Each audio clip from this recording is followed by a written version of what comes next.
dipersembahkan oleh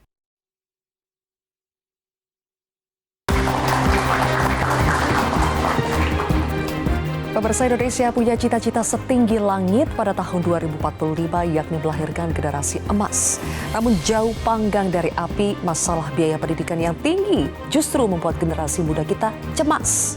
UKT atau uang kuliah tunggal kini berubah jadi uang kuliah tinggi alias mahal. Kenaikannya bahkan bisa mencapai 500%. Para calon mahasiswa baru yang sudah lulus tes terpaksa mundur karena tak sanggup membayar UKT. Mendikbudristek Nadiem Makarim berjanji akan menghentikan kenaikan UKT yang tidak rasional. Sementara itu Komisi 10 DPR RI meminta agar peraturan Mendikbudristek nomor 2 tahun 2024 yang dianggap sebagai biang kerok kenaikan UKT direvisi. Mengapa biaya pendidikan di perguruan tinggi negeri masih mahal di saat Indonesia berambisi mencetak generasi emas? Benarkah pendidikan tinggi hanya bersifat tersier sehingga tak wajib? Inilah kontroversi selengkapnya. UKT mahal, generasi emas jadi cemas. Bersama saya, Zilvia Iskandar.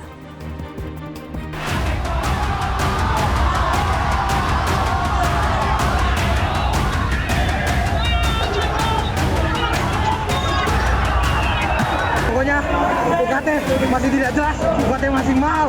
Kita menuntut untuk turun, dicabut undang-undangnya. Saya dari Fakultas Peternakan, itu yang sebelumnya Rp2.500.000, sekarang naik menjadi 14 juta.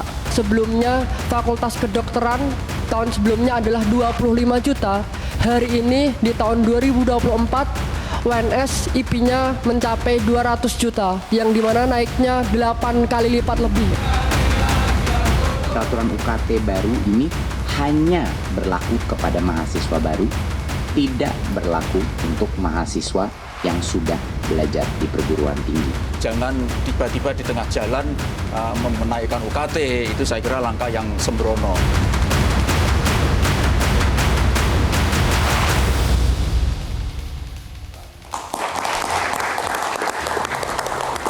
Dan pemirsa, untuk pembahasannya sudah hadir 6 narasumber di studio Metro TV. Di sebelah kanan saya adalah Ketua BEM UIN Syarif Hidayatullah Jakarta, M. Ihdan Nazar Husaini. Halo, selamat malam Ihdan. Kemudian juga ada Ketua BEM UI, Farel Uzil. Farel, selamat malam. Berikutnya ada Koordinator Nasional JPPI, Jaringan Pemantau Pendidikan Indonesia, Mas Ubaid Matraji. Mas Ubaid, kita ketemu lagi. Minggu lalu bahas study tour, minggu ini bahas UKT ya. Di sebelah kiri ada anggota Komisi 10 DPR RI, Andreas Sugo Parera. Bang Andreas, selamat malam. Berikutnya ada Wakil Rektor IPB, Alim Setiawan. Selamat Pak Alim, terima kasih sudah hadir. Dan juga ada Direktur Eksekutif Pijar Foundation, mantan Rektor termuda Universitas Mahakarya Asia, Vero Feriska Aryananda. Mas Vero, selamat malam. Sudah bergabung juga lewat Zoom adalah Rektor Universitas Pajajaran, ada Profesor Rina Indiastuti. Prof Rina, selamat malam. Terima kasih sudah bergabung bersama kami. Baik, saya akan mulai dulu dari para mahasiswa di sini. Ada juga teman-teman dari UIN Syarif Hidayatullah dan juga teman-teman dari UI yang sudah hadir. Terima kasih teman-teman. Saya mulai dulu dari Farel. Farel, jadi berapa kenaikan UKT tertinggi di UI? Ya, kalau bicara kenaikan UKT tertinggi di UI tentu sampai ada yang juga 2 kali lipat gitu ya Mbak. Kenapa itu menjadi suatu permasalahan? Karena kalau dari kami melihat tentunya pola komunikasi yang buruk juga. Apa yang buruk? Dari pihak kampus. Dari pihak kampus, kemudian dari Kemendikbudristek.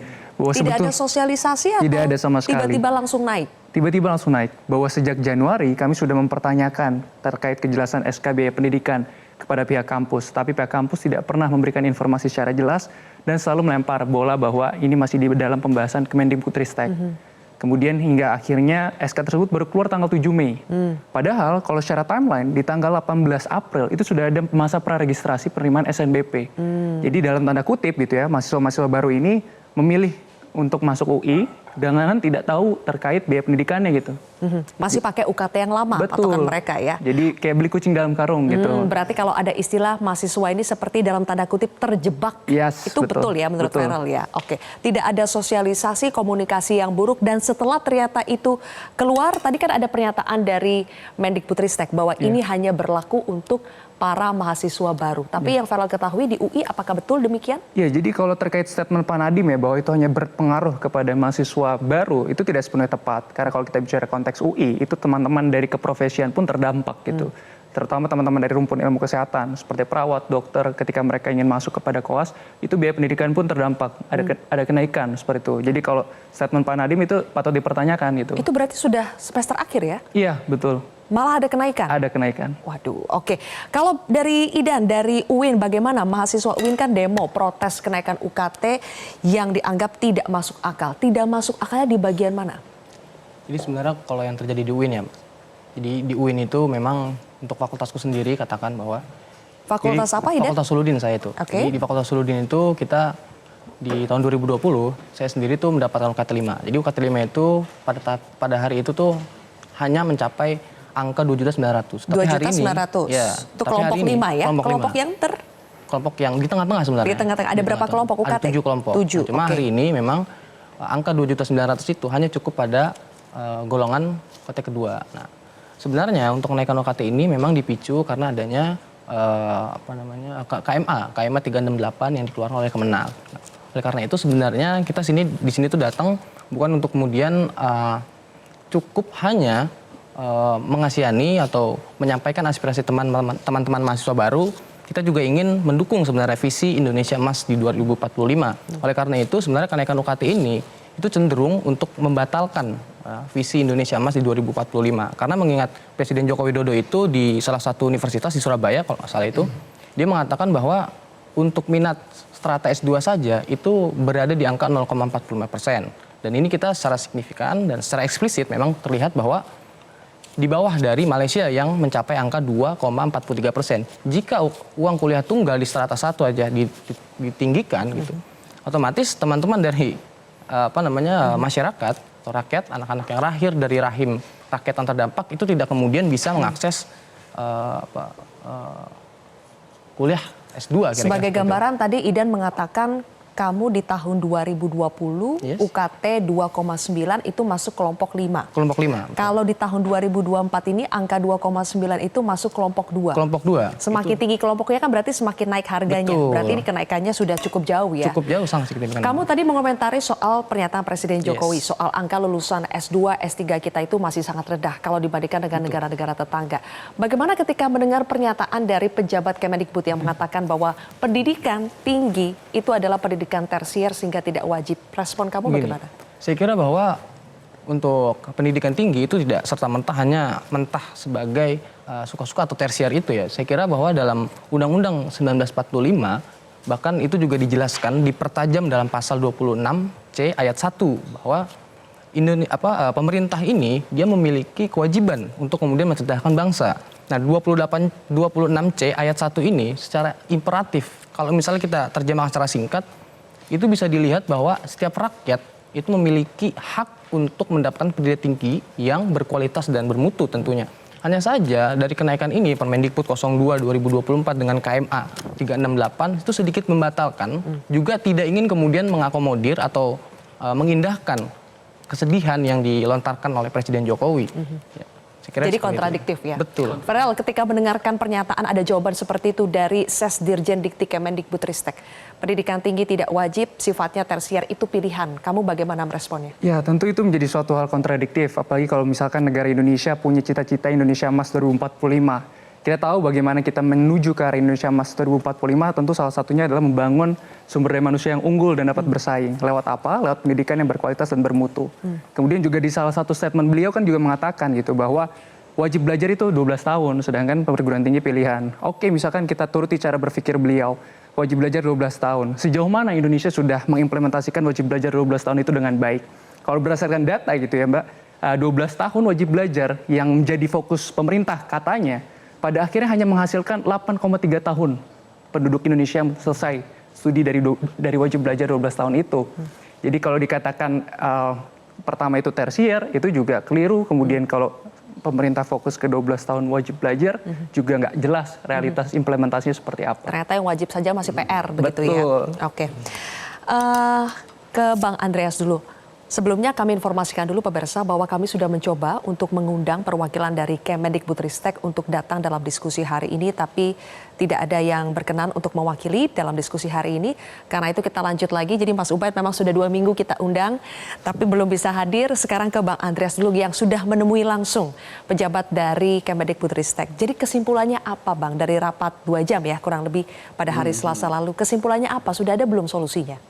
Ya, jadi ya pertama saya ingin menjawab dulu atau menanggapi lagi apa yang disampaikan dengan pendidikan itu tersier, pendidikan tinggi itu tersier. Saya kira ini tidak menjawab persoalan dan menimbulkan justru menimbulkan ya misinterpretasi di publik yang sensitif gitu.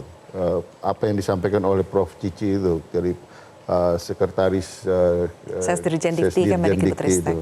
Kenapa? Karena tersier itu adalah jenjang pendidikan ya, kalau pendidikan ya primer tuh pendidikan dasar, pendidikan menengah, dan kemudian jenjang ketiga itu adalah pendidikan tinggi. Itu betul. Tetapi itu bukan berarti soal kebutuhan. Indonesia ini butuh pendidikan, baik pendidikan dasar, menengah, bahkan juga pendidikan tinggi kalau kita mau bicara soal membangun kualitas sumber daya manusia. Jadi kami minta juga pada waktu itu supaya menggunakan istilah itu ya dalam kapasitas kualitas sebagai seorang pejabat tinggi di Kementerian Pendidikan dan Kebudayaan, kemudian menggunakan istilah yang tidak pas untuk menjawab persoalan, saya kira hal yang sangat fatal. Sayang beliau waktu itu tidak hadir di dalam rapat itu gitu. Nah itu satu hal. Jadi saya kira yang mengenai soal tersier ini bukan dimaksudkan soal kebutuhan. Kita butuh pendidikan tinggi itu pasti. Dan kita berharap bahwa makin banyak mahasiswa yang mengikuti jenjang pendidikan tinggi ini akan meningkatkan kualitas sumber daya manusia kita. Menuju generasi emas. Kalau begitu solusi untuk UKT-nya apakah sudah ada tuh Bang? Kemudian yang berkaitan dengan hasil rapat pada waktu itu memang ya kami menyampaikan juga pesan-pesan dari mahasiswa, karena hari Rabu minggu sebelumnya kami menerima BEM seluruh Indonesia yang mewakili ya teman-teman muda ini, anak-anak mahasiswa ini yang menyampaikan hal-hal yang berkaitan dengan kenaikan UKT yang mendadak dan terjadi di hampir semua perguruan tinggi. Memang beda-beda kasusnya, tapi terjadi secara menyeluruh. Nah, jujur aja awalnya kami juga tidak tahu persis. Saya dengar berita itu pertama di UIN itu hampir sebulan yang lalu ketika demo-demo di UIN itu dalam perjalanan waktu kami ada kunjungan kerja ke Medan. Dan katanya angka kenaikan UKT-nya hampir mirip-mirip. Hampir mirip-mirip. Dan udah dicek itu Bang, benar ya? Ya, dan mereka menyampaikan bahwa ada yang sampai 300%, ada yang sampai 500% dengan data gitu. Mereka bukan hanya menyampaikan asal ngomong aja, tapi juga mereka menyampaikan dengan data, dengan penjelasan yang menurut kami sangat masuk akal. Nah, sehingga kami coba untuk mencari tahu, mengidentifikasi. Waktu saya mulai dengan apa sih sebenarnya persoalan ini sehingga secara menyeluruh ini terjadi seperti ini gitu. Kemudian saya perhatikan juga, saya minta Permendikbud. Memang di dalam Permendikbud itu ada beberapa pasal yang memungkinkan kampus untuk melakukan membuat interpretasi yang dalam tanda petik ya, saya harus katakan bisa semena-menanya gitu. Karena tidak ada batas atasnya? Ya, misalnya gini, ada di satu pasal, saya lupa persis, tapi pasal 11 kalau tidak salah ayat kedua, ayat 1, itu menyatakan bahwa mahasiswa itu setelah dia diterima, baru kemudian dibicarakan soal UKT-nya gitu. Nah ini kan itu tadi seperti yang disampaikan oleh Ferry, dia udah masuk dulu, kemudian baru dibicarakan soal masuk ke kelas mana, kelompok mana, atau bicara harga berapa yang harus dia bayar. Ini kan akhirnya menjebak anak-anak yang jadi yang di kampus, beberapa kampus yang lain dari pertemuan dengan mahasiswa langsung, ada yang sudah takut duluan gitu mau daftar, atau jangan-jangan saya tidak bisa bayar ini kalaupun saya lulus, Kalau saya tidak bisa bayar percuma. Dan faktanya memang banyak yang Dan mundur banyak yang seperti akhirnya, itu. Jadi Bang Andreas. ada apa mengganggu Iya. psikologi ya teman-teman muda ini untuk yang mengikuti jenjang pendidikan yang tinggi Baik. yang kita butuhkan. Oke, kita akan bicara lagi soal akar masalah, kita gali lebih dalam dan juga solusinya apakah sudah ada. Tapi sebelum itu kita harus jeda terlebih dahulu. Bapak-bapak dan juga adik-adik, kita akan kembali pemirsa sesaat lagi.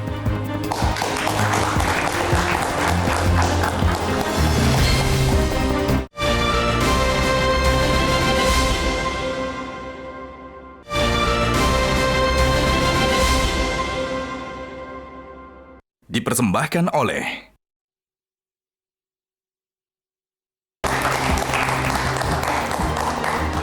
Tidak semua PTN di Indonesia menaikkan UKT mereka atau uang kuliah tunggal mereka. Contohnya yang kami undang pada malam hari ini ada dari Unpad dan juga dari IPB. Saya akan ke Unpad terlebih dahulu, ada Prof. Rina. Prof. Rina, boleh kami tahu apa alasan Unpad tidak menaikkan UKT meskipun ada Permendikbud baru yang memberikan ruang untuk kenaikan UKT? Terima kasih. Selamat malam Mbak Sylvia dan semua pemirsa narasumber. Kami di Unpad awalnya memang sudah mengumumkan pada waktu pendaftaran SNBP di bulan Januari itu kami sudah mengumumkan UKT dan kami menggunakan UKT tahun lalu gitu. Dengan demikian kami tidak punya alasan untuk mengubah UKT tersebut. Itu mungkin yang pertama, alasan teknis. Sedangkan alasan lain, kami memandang bahwa masyarakat pasca pandemi ini kan belum pulih daya belinya gitu. Karena kenyataan di Unpad pada tahun lalu itu cukup banyak mahasiswa yang juga masih belum pulih ekonominya dan mereka meminta penyesuaian atau bantuan kalau di kami punya namanya bantuan kelanjutan studi. Jadi kalau misalnya sedang skripsi lalu entah hal tertentu apapun, kemudian orang tua mengalami katakan penurunan kemampuan, kami juga berikan itu. Jadi kami cukup paham bahwa daya beli masyarakat itu belum pulih. Namun demikian kalau saya boleh usul Mbak Sylvia, berarti kan kalau dari mendengar tadi juga Bang Andreas ya, berarti kita punya masalah. Masalah itu adalah kalau boleh saya juga ikut menyimak masalah yaitu bagaimana kita menyelenggarakan pendidikan tinggi di mana biaya pendidikan atau UKT itu terjangkau. Jadi masalah affordability, tetapi di lain pihak kami para operator perguruan tinggi negeri itu sebetulnya saya yakin lah kami semua mengikuti Undang-Undang 12 tahun 12.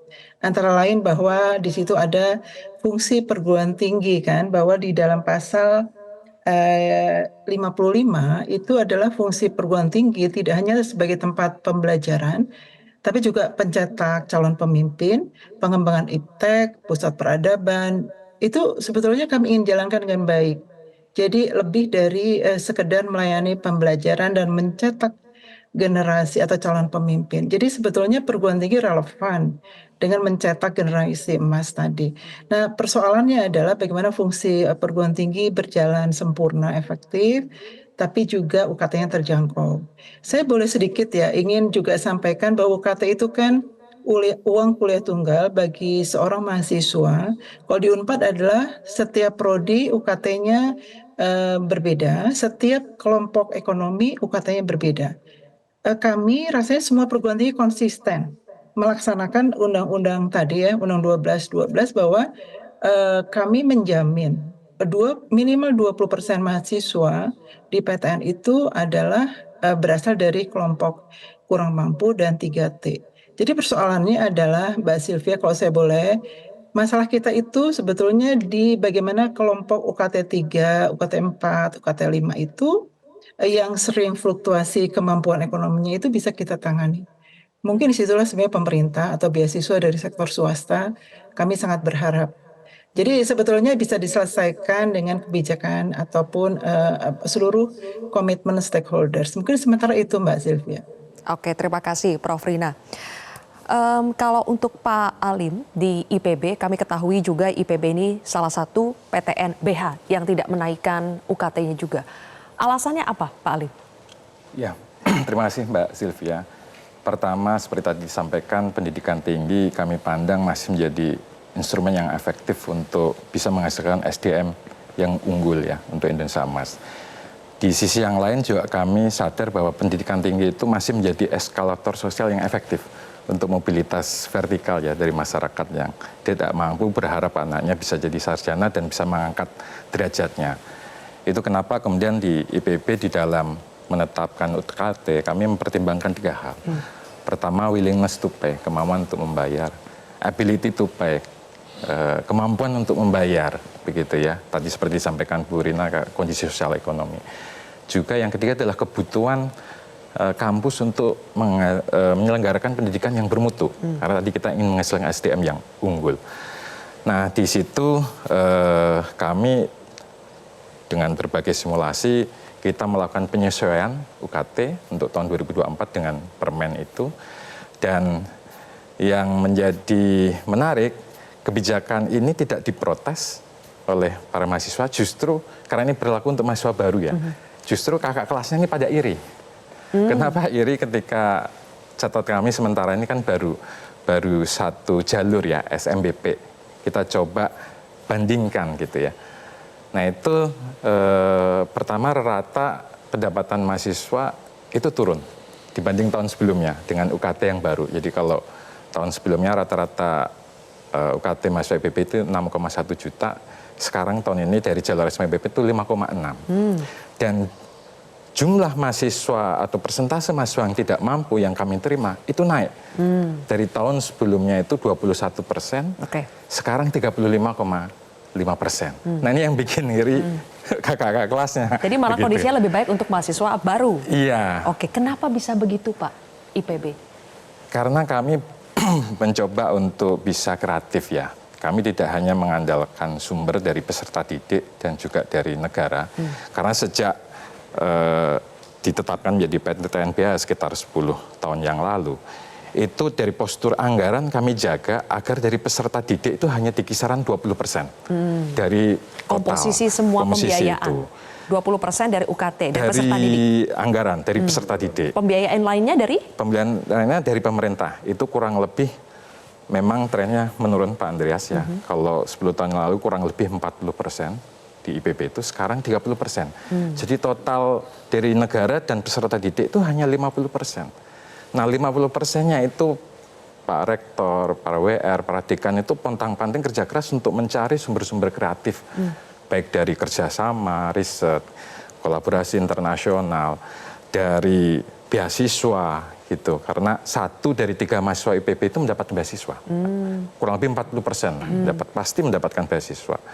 Kemudian dari peran serta alumni, termasuk juga dari berbagai portofolio kita, ada suko, kemudian itu returnnya bisa kita gunakan untuk penyelenggaraan pendidikan, kemudian ada kita dengan alumni kita kreatif, kita membuat namanya cash wakaf link deposito. Jadi para alumni itu dia mendepositkan uangnya, nah returnnya itu disumbangkan ke IPB. Jadi alumni tidak kehilangan sebenarnya, tapi returnnya. Nah itu juga menjadi sumber. Selain juga memang kita mengoptimalkan aset. Aset-aset yang ada. Aset-aset yang ada, baik aset fisik, tanah, bangunan, dan juga jangan salah, kampus ini kan gudangnya SDM unggul. Jadi aset-aset kepakaran itu sangat efektif untuk tadi, untuk misalnya untuk training, untuk riset, untuk memberikan konsultasi yang itu menjadi income generating buat kampus. Jadi kuncinya memang harus pintar-pintar secara kreatif dan mandiri mencari sumber pendanaan lain.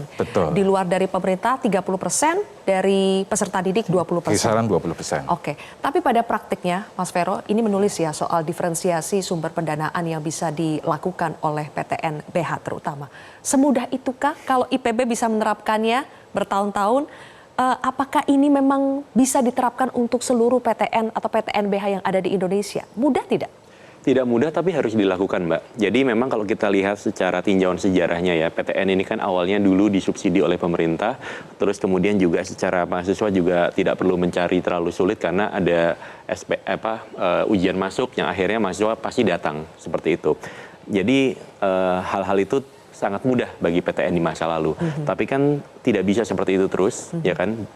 ketergantungan terhadap pendanaan dari pemerintah harus semakin menurun seperti tadi disebutkan oleh Pak Alim tadi. Dan kalau kita lihat sebetulnya dari tulisan saya itu ada beberapa sumber yang bisa diandalkan.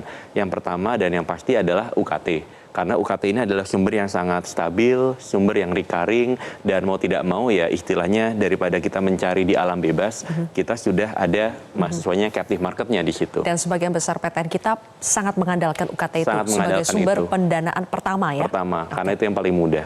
Yang kedua adalah badan usaha milik kampus, seperti misalnya asrama, wisma, dan seterusnya. Pastinya untuk universitas yang besar itu bisa menjadi sebuah alternatif dan mereka relatif lebih mudah untuk mengakuisisi itu. Tetapi problemnya di sini atau tantangannya adalah pendanaan awalnya, kapital awalnya. Jadi untuk membangun asrama saja butuh berapa ratus miliar, untuk membangun Creative Hub butuh berapa puluh miliar dan seterusnya. Artinya di sini challenge-nya adalah kampus harus pintar-pintar mencari pendanaan luar, fundraising istilahnya. Dan di sini saya melihat bahwa tantangannya adalah bahasa yang digunakan oleh kampus itu belum nyambung dengan bahasa yang dimiliki oleh swasta. Kampus selalu pinginnya most of the time adalah hibah, kemudian pinginnya adalah sebuah CSR. Tetapi dari sisi korporasi atau industri, mereka pinginnya investasi. Nah, sebetulnya bahasa ini bisa dijembatani, tapi belum banyak kampus yang seperti IPB tadi yang bisa menjembatani antara bahasa yang diinginkan korporasi yang mereka ingin dengar dengan apa yang diharapkan oleh kampus. Jadi belum nyambung di situ. Kemudian juga sumber lain adalah intellectual property atau haki, di mana di situ ada riset, konsultansi dan seterusnya dan seterusnya. Ini pun banyak tantangannya karena sebetulnya nama besar kampus sangat bisa sekali untuk dimonetisasi. Tapi karena mungkin tata kelolanya belum ada dan juga perlu diperbaiki, maka di beberapa kasus itu terdapat dispute kapan misalnya ketika ada proyek tertentu berapa yang masuk ke kampus, berapa yang masuk ke dosen dan seterusnya. Dan itu harus kampus yang PTNBH ya, betul tidak Pak Alim, yang bisa memonetasi seperti itu? Semuanya bisa. Semuanya bisa. Oke. Harus. Justru untuk menjadi PTNBH itu syaratnya itu. Syaratnya itu melakukan itu ya. Kalau punya kemampuan itu makanya diberikan status PTNBH itu perintah undang-undang pendidikan tinggi gitu.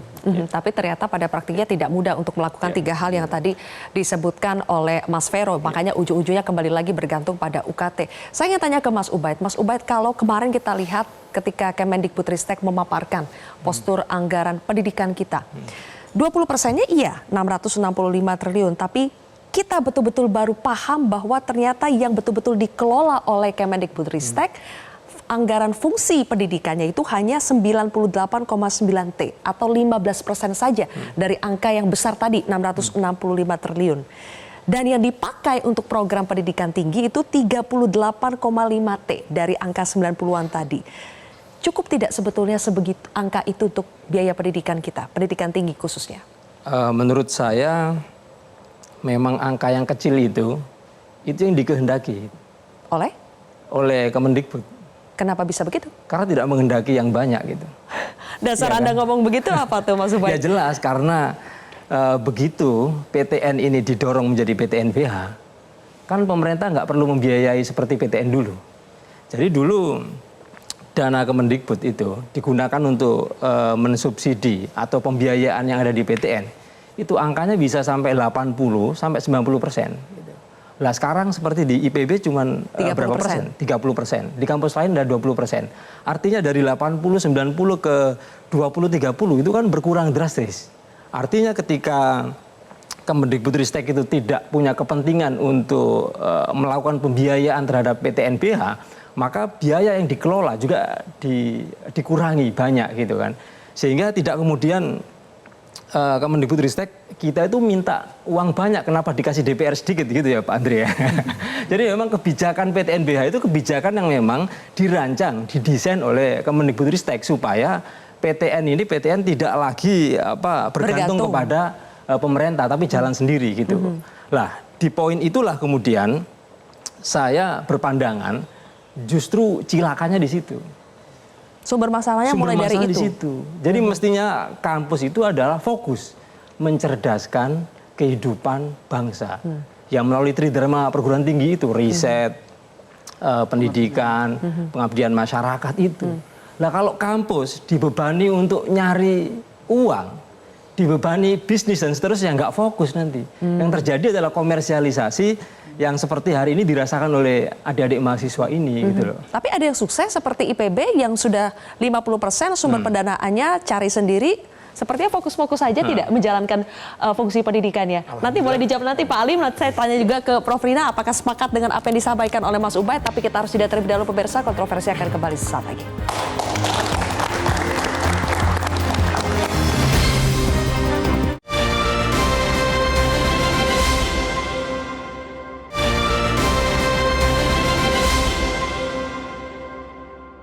Dipersembahkan oleh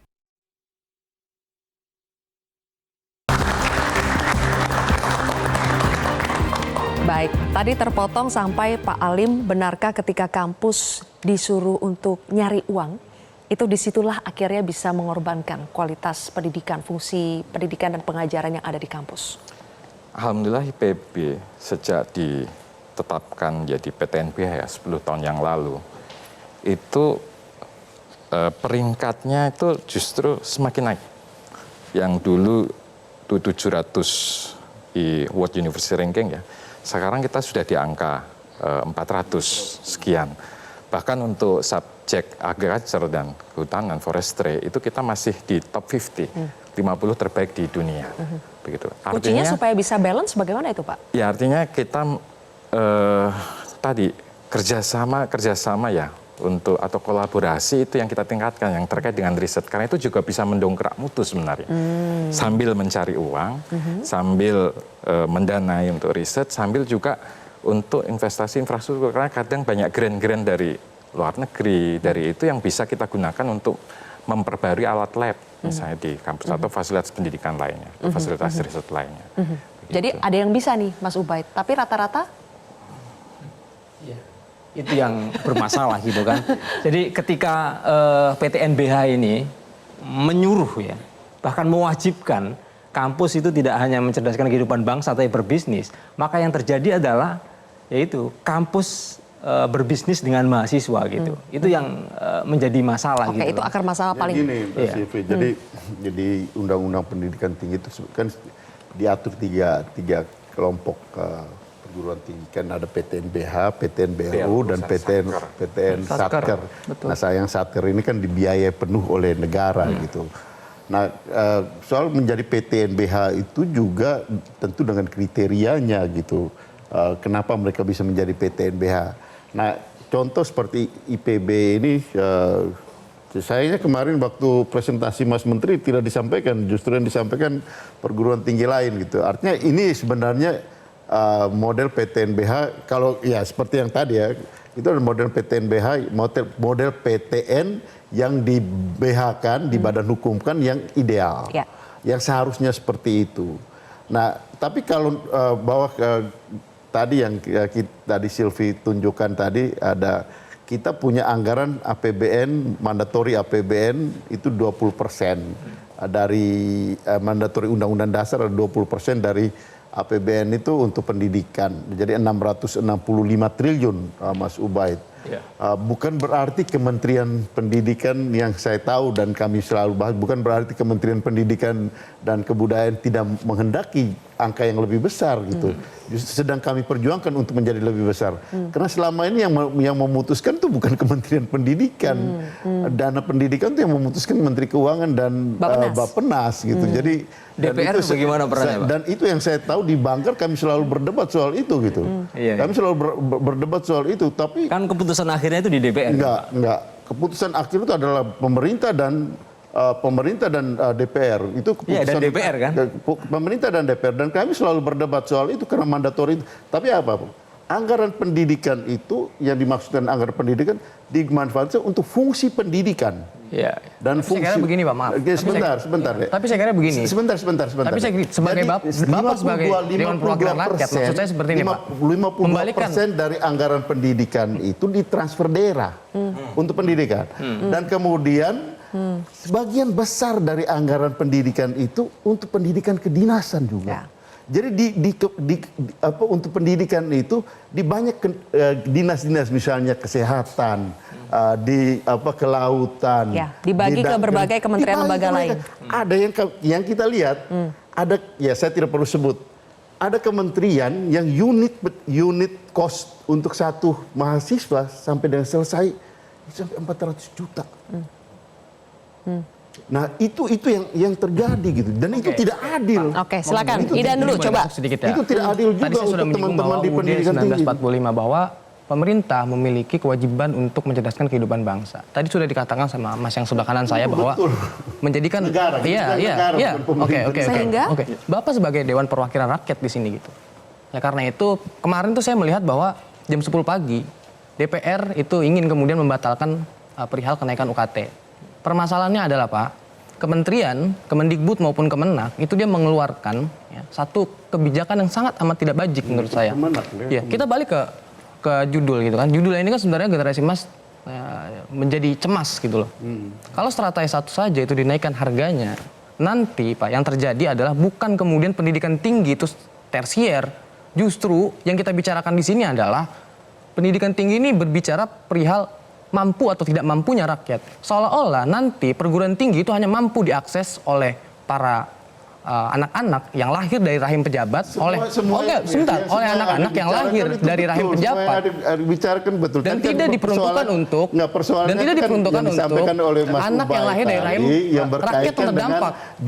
Jumlah besaran pendidikan. Bapak sebagai DPR RI di sini. Bukan dong. Jadi saya mendukung DPR RI untuk kemudian membatalkan itu. Kemudian APBN ini seharusnya ditingkatkan kembali.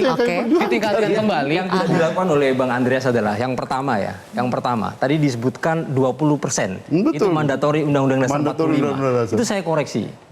Jadi mandatori Undang-Undang Dasar 45 itu adalah mencerdaskan kehidupan bangsa. Berapapun biayanya. Nggak ada kata-kata 20%. 20% itu adalah minimal. Artinya kalau di perguruan tinggi ini adalah menuju Indonesia emas, butuh 30%. Maka mandatori Undang-Undang Dasar 45, 30%, bukan 20%. Nah, sayangnya di DPR itu tidak mau bergerak dari angka 20% gitu. Oke, 20% itu belum saya kira begini. Sampai 20% gitu kan. Masalahnya kita ini 20% udah lama. Kenapa nggak naik-naik padahal kebutuhan kita banyak? Mestinya kalau butuhnya 30%, ketok 30%. Dan yang di kubu sebentar. Maksudnya yang di kubu sebelah kanan ini melihat seharusnya ada peran DPR di situ. Oke, coba Feral tambahkan dulu Feral. Ya, kalau saya sebetulnya sepakat dengan Mas Ubaid bahwa sebetulnya yaitu minimal 20%. Kalau pada akhirnya kebutuhan sekian, ya memang harus dipenuhi sekian. Itu pertama. Kemudian yang kedua, Pak, ya saya mengapresiasi inisiatif dari pihak DPR kemarin memanggil Kemendikbudristek. Tetapi ada satu hal yang sebetulnya saya garis bawahi, bahwa pemanggilan itu terjadi ketika sudah menjadi bahan perbincangan publik. Artinya kita semakin mewujudkan bahwa saat ini masalah itu akan dianggap sebagai suatu masalah ketika itu sudah viral gitu. Viral base jadinya, bukan berdasarkan masalah. Jadi saya pun mempertanyakan sebetulnya kehadiran DPR, Komisi 10 khususnya, dalam sejak awal kebijakan ini lahir gitu. Jadi jangan sampai akhirnya ke depannya Pak. Iya Pak, mohon maaf Pak, karena ketika kebijakan ini kemudian dianggap menjadi masalah, baru dipanggil kementeriannya. Seharusnya kan sejak awal bisa dicegah gitu. Oh, pencegahannya, fungsi pengawasannya bagaimana? Kemudian kalau saya sendiri Pak, izin Pak, bahwa dikatakan PTNBH ini baik untuk memberikan otonomi, mungkin iya. Mungkin ada PTNBH yang berhasil, salah satunya IPB. Tetapi mayoritas yang ada sekarang, PTNBH itu justru semakin akhirnya menjadikan suatu ladang bisnis bagi kampus dengan mahasiswanya. Karena tidak semua kampus bisa mandiri untuk akhirnya berusaha kreatif dalam bisnis dan sebagainya. Pada akhirnya kampus-kampus yang gagal dalam menjalankan PTNBH tersebut, ya membebankan kepada mahasiswanya. Yang harus digarisbawahi oleh pihak pemerintah, Kemendikbud ataupun Komisi 10 adalah ketika memang PTNBH ini memenuhi, ada kriteria-kriteria yang harus dipenuhi untuk menjadi PTNBH, ketika PTN tersebut gagal akhirnya menerapkan PTNBH, seharusnya dari pihak Kemendikbud ataupun DPR menjalankan monitoring dan evaluasi itu. Jangan sungkan untuk akhirnya mencabut status PTNBH dari kampus-kampus yang nyatanya gagal gitu. Jangan sampai akhirnya permasalahan pendidikan ini mahal kan karena awalnya PTNBH itu Pak. Ketika ada dikti inilah, barulah tahun ke tahun selalu ada masalah uang ini menjadi mahal, uang pendidikan menjadi mahal. Sekarang datanya udah jelas, faktanya udah jelas. Mayoritas PTNBH bermasalah, ya, termasuk Unpad dan juga IPB. Bukan berarti tahun ini gak ada masalah. Tahun-tahun sebelumnya ada banyak masalah. Unpad itu kenapa nggak naik? Karena kemarin bermasalah. Tahun kemarin 2023 bermasalah.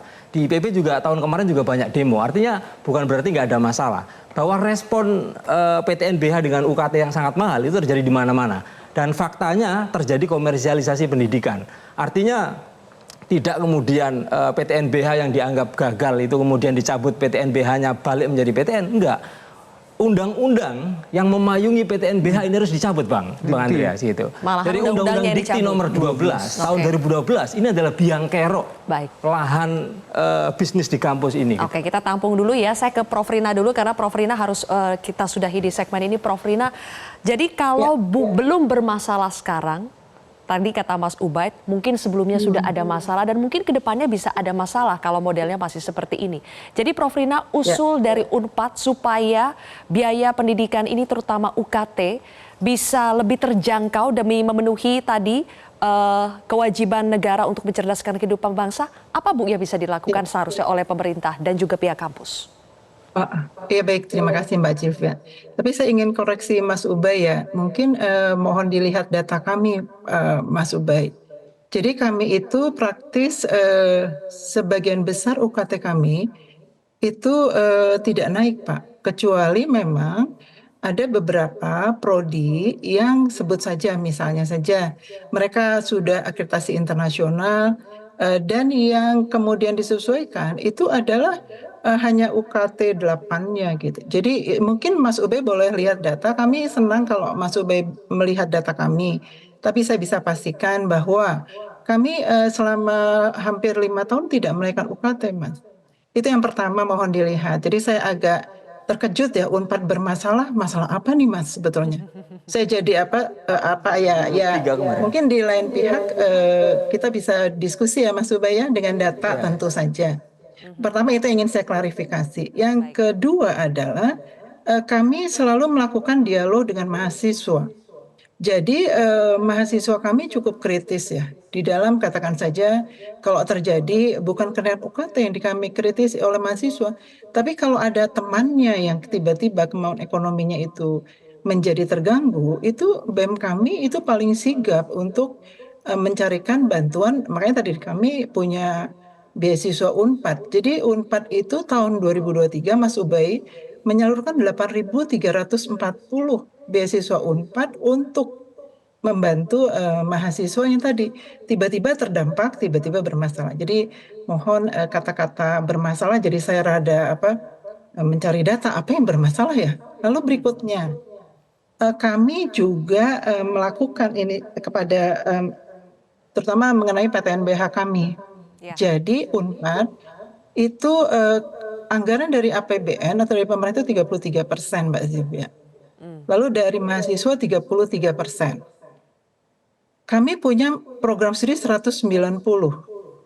Jadi kami lebih banyak program studi S2, S3-nya daripada S1-nya. Karena misalnya profesi dokter itu udah lebih dari spesialis dokter itu lebih dari 30. Nah, oleh karenanya sebetulnya kami tetap konsisten PTNBH adalah fokus pertama kami itu adalah pada bagaimana mengefektifkan layanan pembelajaran karena kami yakin core bisnis kami adalah menjadikan lulusan kami itu berkualitas kemudian kelak menjadi calon pemimpin. Itu adalah sudah amanat undang-undang tahun 12. Tapi di lain pihak di dalam membuat itu semua yang sering sekali kita lupa, UKT itu kan basisnya adalah biaya operasional dan personal, tidak biaya investasi. Oleh karenanya pada waktu menghadapi misalnya saja alat lab yang sudah uzur, lalu kami perlu mendatangkan lagi alat-alat yang katakan saja memang kebutuhan kedepannya dan sebagainya itu sebetulnya tidak dari UKT gitu. Nah sebetulnya kembali pada undang-undang itu adalah sebenarnya kewajiban pemerintah. Nah bagaimana kalau pemerintah tidak memberikan? Kami di Unpad melakukan upaya-upaya yang tadi dibilang bahwa mungkin para industri sering sekali tidak nyambung dengan PTNBH. Karena kami sebenarnya memang minta CSR untuk katakan upgrading daripada peralatan pendidikan demi tujuan yang core tadi. Namun di sisi yang lain kami juga terus mengejar peningkatan kualitas dan reputasi internasional kami. Karena sebenarnya kami sadar, lulusan yang baik itu adalah kalau sejajar dengan lulusan global. Gitu. Akademisi yang baik adalah kalau punya output juga sejajar dengan akademisi global. Maka saya setuju, mengapa peringkat dunia itu kami kejar atau istilahnya WCU, tapi tetap WCU dengan core business adalah menghasilkan tadi lulusan dan calon pemimpin. Nah, bagaimana dengan usaha? Boleh singkat, Kami Prof, mohon maaf. Ya, kami usaha juga menjalankan, Mbak Sylvia. Jadi kami praktekkan kerjasama pemanfaatan ASN, KSPO, tapi itu perlu waktu. Jadi insya Allah lah kami PTNBH nggak melenceng ya dari cita-cita sesuai undang-undang. Itu yang ingin saya sampaikan. Terima kasih. Baik, terima kasih Prof Rida sudah bergabung bersama kami di Kontroversi. Kita berikan tepuk tangan dulu. Dan sebagai closing statement-nya nanti dan sekaligus untuk mengetahui solusi apa yang bisa ditawarkan, saya nanti akan berikan kepada 3 orang di kubu sini ya. Kita akan kembali lagi pemirsa sesaat lagi.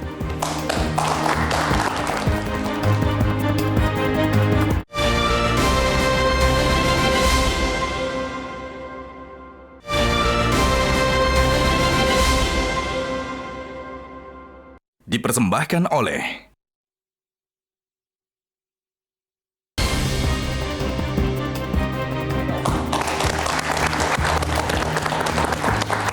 Oke, langsung saja Mas Vero, menurut Anda solusi untuk mengakhiri polemik UKT ini apa? Ya, kalau saya melihatnya dari jangka menengah dan jangka panjang, ke depannya seperti apa. Yang pertama adalah kita harus sadari bahwa menjalankan universitas itu perlu biaya, dan biaya itu cenderung trennya tuh selalu sama atau naik.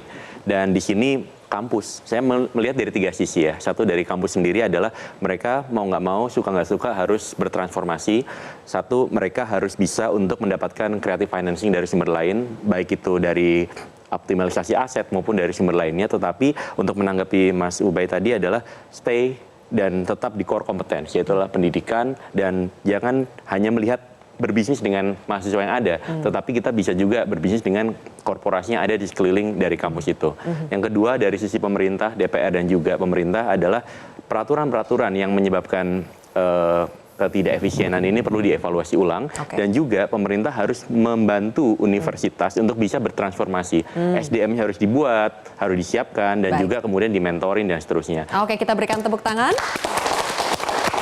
Dan Pak Alim, apakah meskipun tidak ada masalah untuk IPB sekarang ya, tapi Anda melihat apakah memang harus ada yang direvisi dari Permendikbud ini, nomor 2 tahun 2024? Saya kira sebenarnya Permendikbud ini sudah memberikan ruang ya, regulasi framework, terutama ketika ada kewajiban untuk kelas 1, kelas 2, begitu ya. Nah itu saya kira tinggal bagaimana kampus bisa secara arif ya menggunakan permen ini. Nah usul saya gitu ya, ke depan pemerataan akses ini menjadi penting. Jadi beasiswa KIP, beasiswa adik itu harus ditingkatkan terus. Kemudian yang kedua, alokasi anggaran ini juga penting. Karena untuk menghasilkan pendidikan yang bermutu, memang support dari government ini masih menjadi hal yang penting. Baik, oke. Gitu. Kita berikan Dan yang ketiga saya kira kreatif. Kreatif, oke. Financing. Bang Andreas, revisi, kita belum mendengar kata-kata revisi dari Permendikbud yang ada menghentikan kenaikan yang tidak rasional. Jadi apakah cukup dengan itu atau harus betul-betul dicabut dan direvisi Permendikbudnya? Singkat.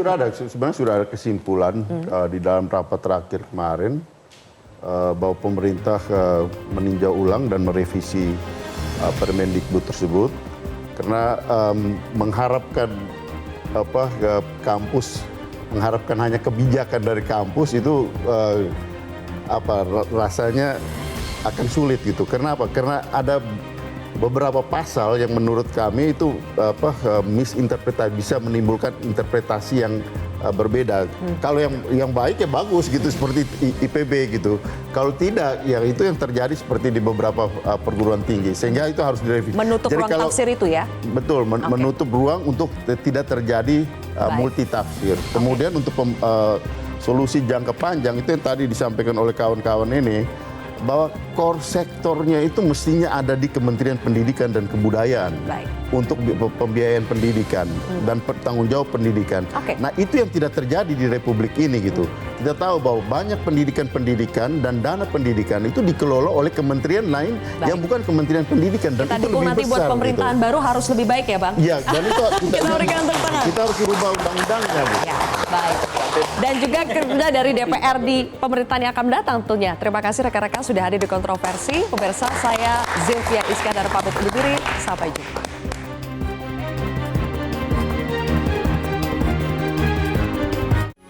Metro TV.